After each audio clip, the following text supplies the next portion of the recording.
everybody. This is Nick. I'm on day 5 of the Pacific crossing that I'm doing towards Nukuiva from Mexico.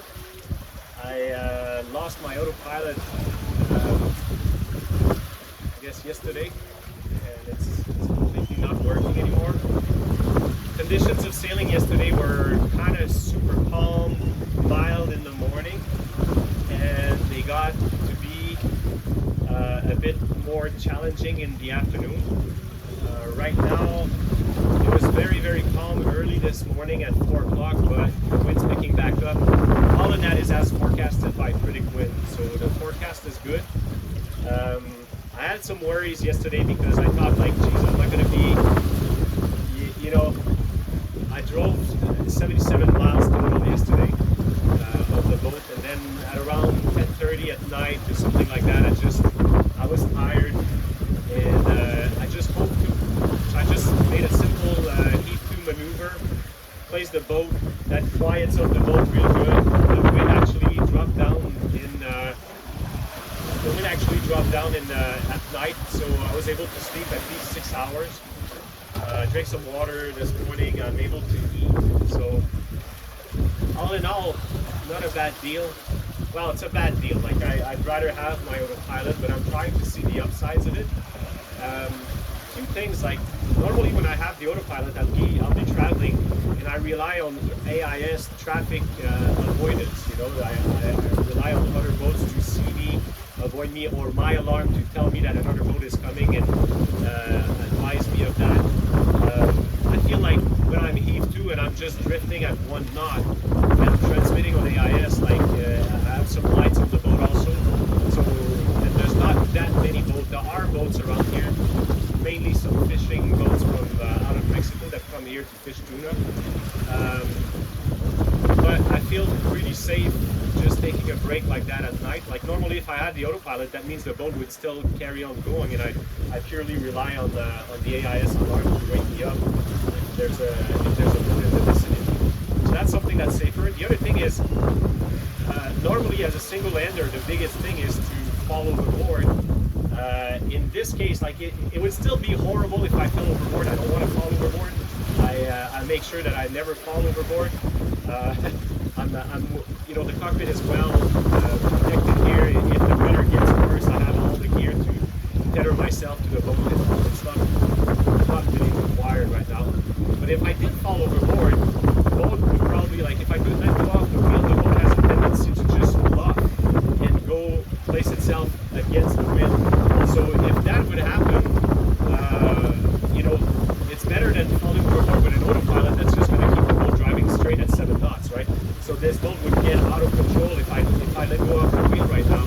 And actually, I think that would give me maybe not a certainty, but a shot at least at getting back on board in a, you know, as a single-hander mindset. I've been thinking that I was worried to be exhausted because so I did 77 miles. I still have 2,300 miles to go. So at that rate, it's going to take me more than 30 days, like around 30 days, 32 days. It's a passage that if I had my autopilot, driving the boat straight at night and you know, when the conditions are light, I'm able to put the spinnaker up by myself. Now I'm not able to do any of these things. I'm not able to put the spinnaker up. That's also lowering the risk for me, because when the spinnaker is up and I'm alone, you know, if the weather turns bad, if the wind increases or shifts or something like that, that can be quite a fair deal. And also it forces me to go up the front. So now that I'm self-driving the boat, I don't have the autopilot, there's no need for me to go up front the boat the way my boat is set up. Everything happens behind the Dodger, and I'm good to go. I wish I could show you all that, but I gotta keep the head on the, like I said, on the Dodgers. I want to show you all the setup, and it's super simple to stay behind the cockpit, in the cockpit, and not get out of the boat, not get out of front. You set up the spinnaker, you gotta go up front, so that's another layer of risk that happens because there is an autopilot. There's also a lot of advantage because it makes me do like a better mileage. So I'll try to do better than 80 miles today because the wind is really good. Pick me up early. So I don't know, I'm doing 6 knots now, so 10 hours of that is 60 miles. and to do 40 miles, that'd be another 7 hours. So that'd be like you know, a 17-hour driving day. It's quite a fair bit. We'll see if I can manage. We'll see if the wind sticks up for me and keep on working. Otherwise, the reason why I you know, I'm here, middle of the ocean, the Pacific Ocean, and I don't feel like I'm that much in a threat to my life is because I have like a water maker on board. First of all, my water tanks are full, and so that's 130 gallons of water. Then I have, apart from that, a supply for about 60 days of water in bottles. So if ever I have like some kind of a electrical failure of some sort that would make it hard for me to go in my tank and get the water from there, I have bottled water on board as sort of a backup.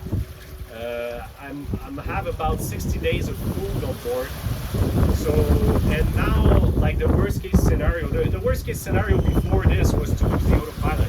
I mean, there's many, like the boat catching fire, there's all this, but like losing an autopilot is pretty bad as a single tender. I don't like that.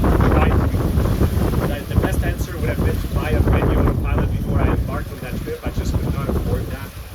So I got the old one repaired, and it worked for 3 or 4 weeks before I left, and 2 weeks before I left it was working fine. Then I set off out of Puerto Vallarta. I worked for 3 days straight, no problem, and then on the morning of the 3rd day it just died. So I kept on going because I have all this other backup on the boat. I had questioned even as of yesterday of how tired I would be, but then with the sea condition I had yesterday and the way I was able to heat through and just sleep 6 hours, like for me 6 hours of sleep is plenty. And I felt rested this morning and I'm ready to keep on going. Yeah.